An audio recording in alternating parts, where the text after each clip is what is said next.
Behind the polished image of public office lies a past they never wanted revealed. Today, we uncover the top 10 worst African politicians' sex scandals before office. This ranking uses court records, Interpol notices, UNODC, IMF datasets, World Bank's Stolen Asset Recovery PARI, and verified investigative journalism from ICIJ. Each entry is scored against 10 universal criteria, with gaps clearly stated. Now, for the evidence. The expose narrator takes you through the records, filings, asset trails, and verified documents. Thank you, Dr. Komla. It's a privilege to be here for an in-depth look at some of Africa's darkest political affairs. Disclaimer: this ranking is not just a list. It is a reminder that political corruption and financial crimes do not end in wealth. They end in exposure, seizure, and broken empires. The top 9 on the list is Jacob Zuma, South Africa. Alleged rape, later acquitted. Case spotlight. The scandal entered public view when a criminal charge of rape against Jacob Zuma reached the High Court in Johannesburg in December 2005. Identity. He is a national of South Africa, born in 1942. He served as Deputy President of South Africa before his dismissal in June 2005. He later became President of South Africa in May 2009. His political journey began in anti-apartheid structures, moved through national intelligence work, and rose to party leadership. After the trial and acquittal, he consolidated party support and secured the presidency. Snapshot, indicators, and status. A single complainant alleged non-consensual intercourse. The court process captured testimony, medical evidence, and cross-examination. The court acquitted him on the 8th May 2006. Investigative detail. The trigger was a formal complaint lodged in Johannesburg on the 2nd December 2005. The investigating agency was the South African Police Service. The prosecution filed the indictment at the High Court of South Africa. Tracking vectors included sworn testimony, medical reports, and expert evidence recorded in the dossier. The breakthrough moment came on the 8th May 2006 when the court delivered a detailed judgment and acquittal. The takedown path was a full trial under Judge van der Merwe. The evidence ledger included sworn testimony, medical notes, police dockets, and court-recorded exhibits. The cross-border map was not engaged. The status was final acquittal. No appeal stood. Scandal evidence and network map. Public statements by political allies and opponents shaped a charged environment. The court managed the evidentiary record. Civil groups monitored proceedings and produced analysis for the public domain. Mission recap. He faced trial and was acquitted. No criminal penalty applied. No professional disbarment was ordered by the court. National context. The jurisdiction was South Africa. Public pressure and party factionalism created a volatile arena that still respected courtroom procedure. Sanctions and disciplinary status. No criminal sanctions stood after acquittal. Internal party dynamics shifted but did not impose a lasting disciplinary penalty. Gap clarifier. Later commentary critiqued the handling of rape myths. The legal outcome remains acquittal. The top 9 on the list is Usman Sagal, Senegal. Alleged rape and related offenses. Case spotlight. The scandal entered public view after a beauty salon employee filed a complaint in Dakar in February 2021. Identity. He is a national of Senegal, born in 1974. He served as a member of parliament when the allegation emerged.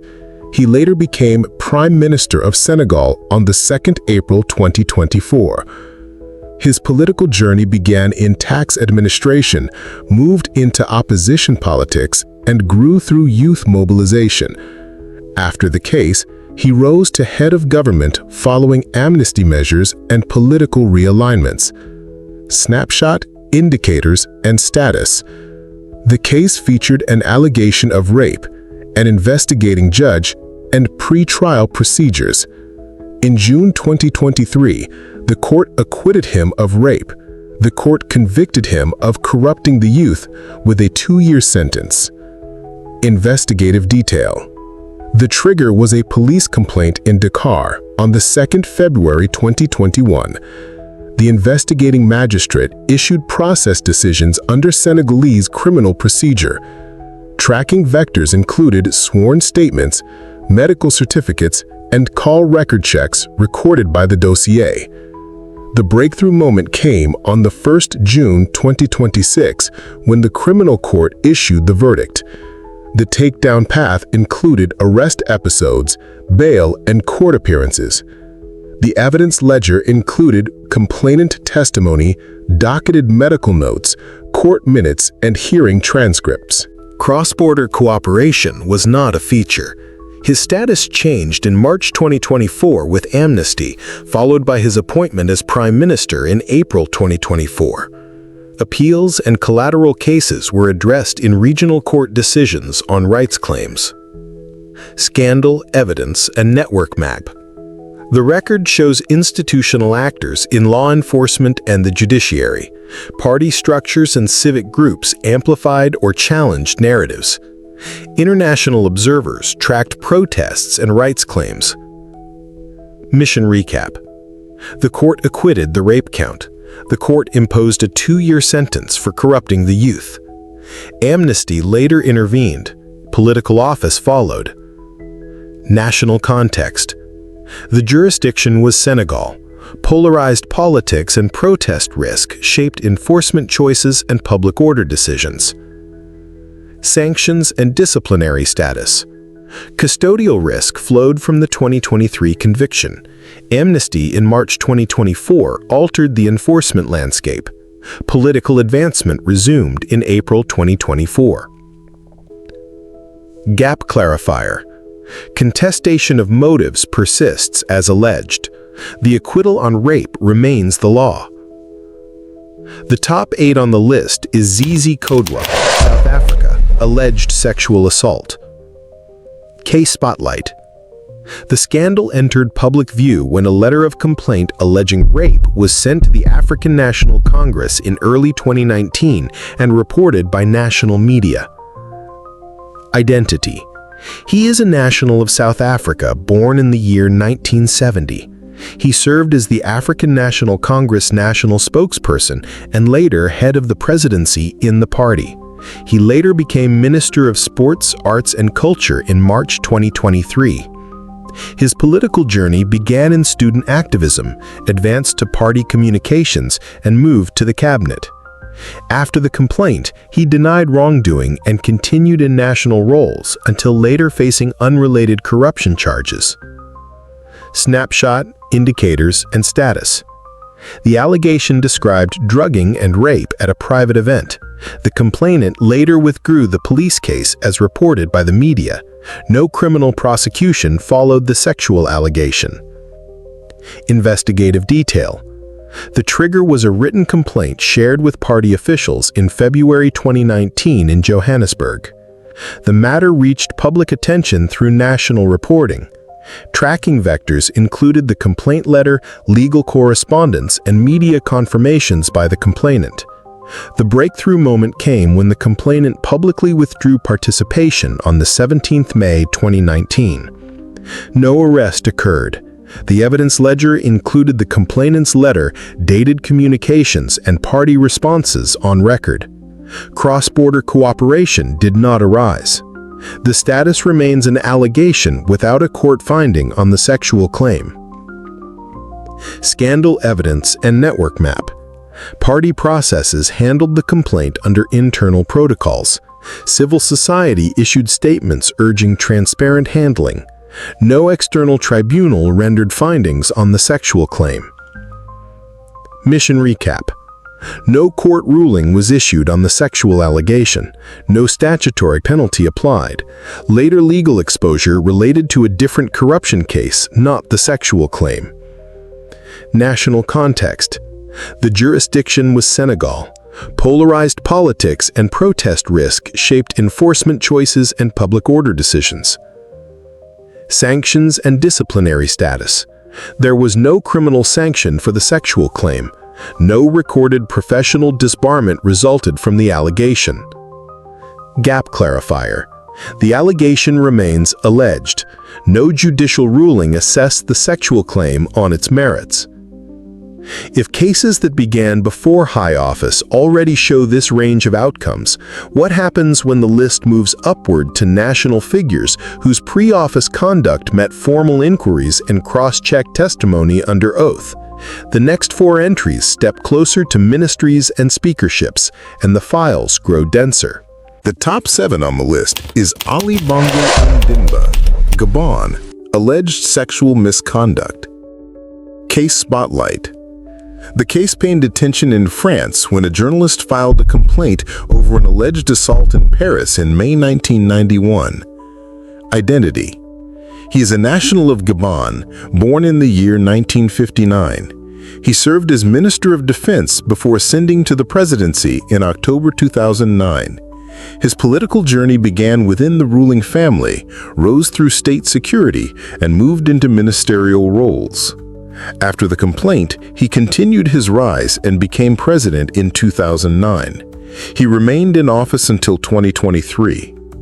Snapshot. Indicators and status. The allegation involved non-consensual contact during a diplomatic event in Paris in May 1991. No criminal trial followed. Political continuity and diplomatic immunity shaped the handling of the matter. Investigative detail. The trigger was a complaint lodged by a journalist in Paris in May 1991. The investigating prefecture reviewed it, but did not issue charges. Tracking included witness statements and diplomatic notes. The breakthrough did not occur, no formal indictment. The dossier remained dormant. The evidence ledger included witness recollections and complaint correspondence. No cross-border cooperation applied. Status remains alleged. Scandal evidence and network map. Diplomatic channels and Gabonese official protection shielded visibility. No internal party inquiry happened. Mission recap. No legal action followed. No statutory or professional sanction applied. National context. The jurisdiction was Gabon. The interplay of diplomatic immunity and ruling family dynamics created institutional protection. Sanctions and disciplinary status. No criminal sanction. No inquiry or disciplinary response recorded in official channels. Gap clarifier. No judicial proceeding commenced. The claim remains alleged and untested. The top 6 on the list is Kanan Ghana, Zimbabwe, convicted of sodomy post-presidency but alleged before office. Case spotlight. Allegations emerged during the 1997 murder trial of his former bodyguard, suggesting he had engaged in sodomy prior to his presidency. Identity. He is a national of Zimbabwe, born in the year 1936. He became the country's first president in 1980 following independence, serving until 1987. Snapshot. Indicators and status. Complaints surfaced suggesting consensual sodomy between Banana and his bodyguard, emerging in court testimony in 1997, well after his tenure, though the conduct allegedly occurred before his office. Investigative detail. The trigger was testimony during a court case in Harare in 1997. Court transcripts referred to Banana's alleged sexual orientation and behavior. No formal charges were laid for sodomy. The verdict concerned the bodyguard. The evidence ledger includes court testimony and legal transcripts, scandal evidence and network map. The testimony revealed tension between officials, survivors, and court detectives, with implications of post-independence protector networks. Mission recap. No criminal prosecution of Banana occurred. His reputation suffered publicly. National context. The jurisdiction was Zimbabwe. Post-independence political norms shielded him from formal inquiry. Sanctions and disciplinary status. No sanction was imposed. He retained his official status until retirement. Gap clarifier. No formal investigation or prosecution occurred. The allegations remain alleged and untested. The top 5 on the list is Saposa, South Africa. Alleged extramarital affairs before presidency, case spotlight. Media reports in September 2017 exposed allegations of Ramaphosa having had multiple extramarital affairs, some involving student-aged women, before he became president. Identity. He is a national of South Africa, born in 1952. He served as Deputy President of South Africa and later became president in February 2018. Snapshot, indicators, and status. Allegations involved a leaked dossier and media exposures suggesting relationships with at least 8 women, possibly including students. No criminal or civil proceedings followed. Investigative detail. The trigger was a newspaper dossier published by the Sunday Independent on the 3rd September 2017. The media claimed he had shared intimate images and maintained multiple affairs. Ramaphosa denied the claims, calling them a smear. The leaked material included alleged text messages and photos. No legal action ensued. The evidence ledger is limited to journalistic and leaked media content. Scandal evidence and network map. The case featured internal party actors and media actors. Discussions reportedly influenced the ANC leadership contest. Mission recap. No legal or institutional sanction was applied. Ramaphosa's political career continued, culminating in his election as president. National context. The jurisdiction was South Africa. The scandal exposed risks in reputational vulnerability, but not legal jeopardy. Sanctions and disciplinary status. None. The allegation remained untested. Gap clarifier. No judicial inquiry nor formal investigation took place. Evidence remains in the media domain. The top 4 on the list is Bazar Ebang and Ganga, Equatorial Guinea. Sex tape scandal before holding national-level policy role. Case spotlight. In late October 2024, media leaks revealed that Baltazar Ebang and Ganga, a senior civil servant, later national level, had recorded hundreds of explicit sex tapes, including with relatives of senior state figures, before advancing to high office. Identity. He is a national of Equatorial Guinea, born circa the mid-1970s, exact year not public. He later became Director General of the National Financial Investigation Agency, a national-level appointment. Snapshot, indicators, and status. The scandal involved non-consensual recordings and distribution of intimate videos of women linked to the political elite, predating or coinciding with his national-level office. Investigative detail. The trigger was the discovery during a fraud investigation in Malabo in October 2024. Police seized his devices and uncovered over 400 videos in his office and home. Media coverage, BBC, documented that many recorded women were related to ministers or the president. No criminal charges specifically for the sexual content have been made public. Scandal evidence and network map. The tapes exposed lines of power, privacy invasion, and intra-elite sabotage in a closed regime. Mission recap. He was arrested for corruption, and a sex tape scandal spread widely. No known judicial proceeding on the recordings themselves has been reported. National context. The jurisdiction was Equatorial Guinea. A tightly controlled political environment may carry such material weaponized in succession conflicts. Sanctions and disciplinary status. Removal and prosecution proceedings on corruption are underway. No reported sanctions for the recordings. Gap clarifier. No formal criminal charge has been issued regarding the videos. Investigations remain active. Surprised by the placements? The top 3 will challenge assumptions about secrecy versus records. If you track the gaps and the recoveries, you will see why. The final 3 entries deepen the pattern we have seen. power, concealment, and then public records that force accountability. Each file below shows how networks, evidence, and rulings finally break the secrecy. Read each block for verified dates, agencies, and the exact gaps. The top 3 on the list is Charles Taylor, Liberia, convicted of aiding and abetting rape and sexual slavery. Case Spotlight. The scandal crystallized when the Special Court for Sierra Leone linked Taylor's support to RUF atrocities and filed charges that named sexual violence as a central element of the crimes. Identity. He is a national of Liberia, born in 1948. He rose from rebel commander to head of the National Patriotic Front of Liberia.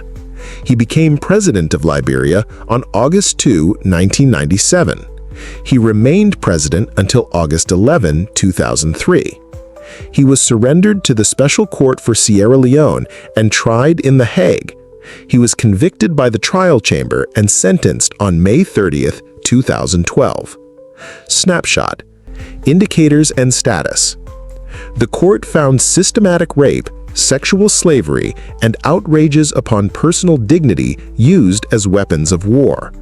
The pattern included mass and repeated sexual offenses in multiple districts. The trial chamber entered a guilty verdict on 26 April 2012 and sentenced him on 30 May 2012. Investigative detail. The trigger was the indictment transmitted to the special court and the public opening of the trial in The Hague in March 2007. The prosecuting body was the Special Court for Sierra Leone, acting pursuant to its statute and under the authority of the United Nations.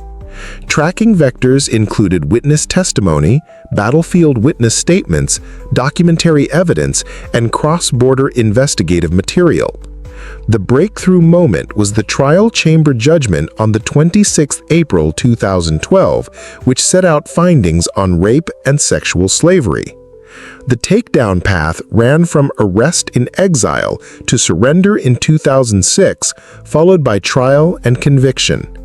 The evidence ledger comprised trial transcripts, victim witness statements, written exhibits submitted to the court, and the trial chamber's written judgment. Countries involved included Sierra Leone, Liberia, and the Netherlands. The status is conviction and imprisonment following final sentencing. Scandal evidence and network map. The trial chamber traced support channels from Taylor to the RUF and allied forces.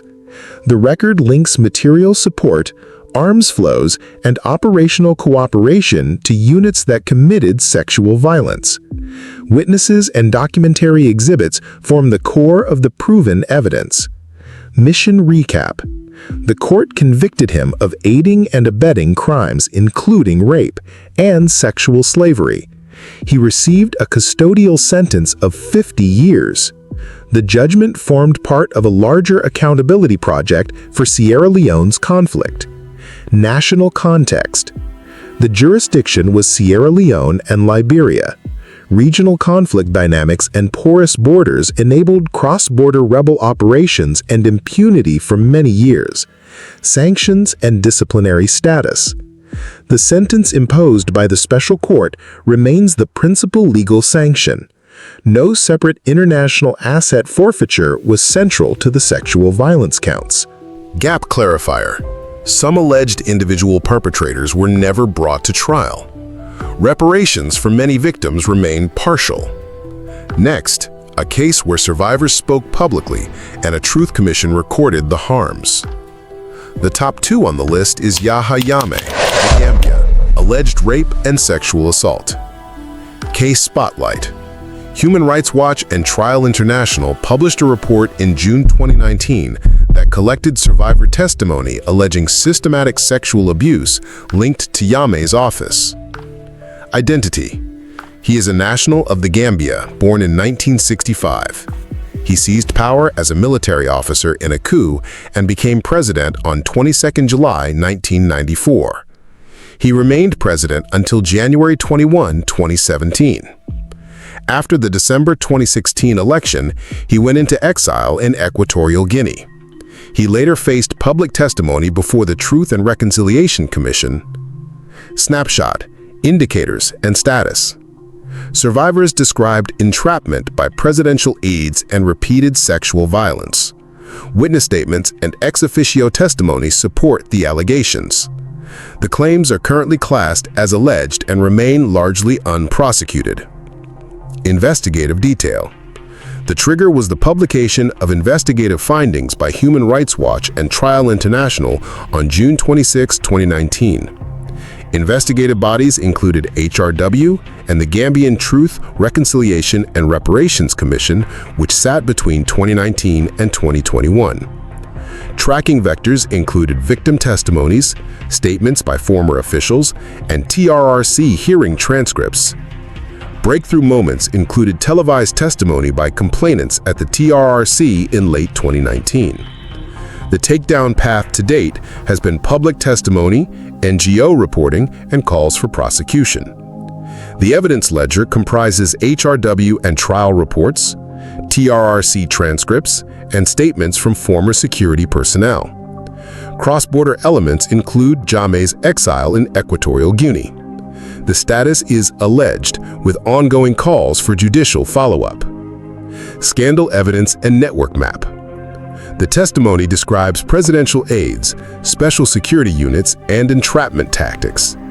The network described places the presidency at the center of access and coercion. Mission recap. There has been no criminal conviction of Jame for the sexual offenses set out in the NGO reports. The TRRC produced recommendations aimed at accountability. International groups continue to press for prosecutions. National context. Was the Gambia. Years of authoritarian rule and control over security services impeded earlier reporting and protection for victims. Sanctions and disciplinary status. Sanctions have been predominantly reputational and political. Jame remains in exile. No domestic criminal conviction for these sexual allegations appears in the public record. Gap clarifier. The claims are supported by compelling testimony, but they remain alleged pending criminal prosecution. The top one on the list is Bedell Boasa, Central African Republic, alleged sexual abuses and crimes against children and civilians. Case spotlight. Public outrage erupted when mass human rights abuses, including accusations of sexual violence, were exposed after his overthrow in 1979. Identity. He is a national of the Central African Republic, born in 1921. He served as an army officer and seized power on January 1, 1966. He later proclaimed himself emperor on December 4, 1976, and ruled until September 21, 1979. He was tried in absentia and later in Bangui on multiple charges after his return. His political journey spanned from colonial soldier to military strongman to self-styled emperor and then to post-trial exile and partial rehabilitation. Snapshot, indicators, and status. Reports in court testimony accused Boasa of multiple forms of gross sexual violence and of using state power to commit atrocities. The judicial record from his post-1986 trial includes convictions for murder and other crimes. Many allegations of sexual abuse circulated in court testimony and investigative reporting. Investigative detail. The trigger was the public exposure of atrocities after mass protests and the 1979 coup that removed him. National and international inquiries followed. Tracking vectors included survivor accounts, commission reports, eyewitness testimony, and trial records from the 1986 to 1987 proceedings in Bangui. The breakthrough moment was the 1986 return and subsequent prosecution, which opened the official record. The takedown path included arrest after exile, a high-profile trial in 1987, and convictions on multiple counts. The evidence ledger cited trial transcripts, witness statements, and documentary exhibits. Cross-border relevance included French diplomatic files and media reporting. The status is a criminal conviction on selected charges and a long-standing public record of allegations. Scandal evidence and network map. The record links palace networks, security forces, and coerced victims. Multiple survivors and documents informed the public record and the judicial file. Mission recap. He faced trial and conviction after his overthrow. The legal outcomes included imprisonment and later conditional release. The judicial process remains the primary recorded accountability mechanism. National context. The jurisdiction was the Central African Republic. Authoritarian rule and political violence created an environment of impunity while he held power. Sanctions and disciplinary status. Judicial sanctions from the post-overthrow trials remain the main legal outcomes. Some allegations did not result in separate proven criminal counts for sexual offenses. Gap clarifier. Some alleged sexual crimes are reflected in testimony, but were not separately prosecuted or resulted in mixed trial outcomes. This dossier concludes the Top 10 series, ranking cases based on court records, commission findings, human rights reporting, and verified transcripts. It documents national-level politicians whose sexual misconduct, as recorded publicly, preceded or accompanied their rise to international office. The goal is to reveal patterns of entrapment, institutional enabling, and delayed justice, underscoring that transparency, accountability, and victims' testimony matter. Like and subscribe to push verified records above rumors and keep this evidence visible. One click signals that accountability matters. Comment in one line only. Name the single institutional mechanism that enabled the misconduct in your country and the one reform you would force tomorrow. Write it now to put your view on record.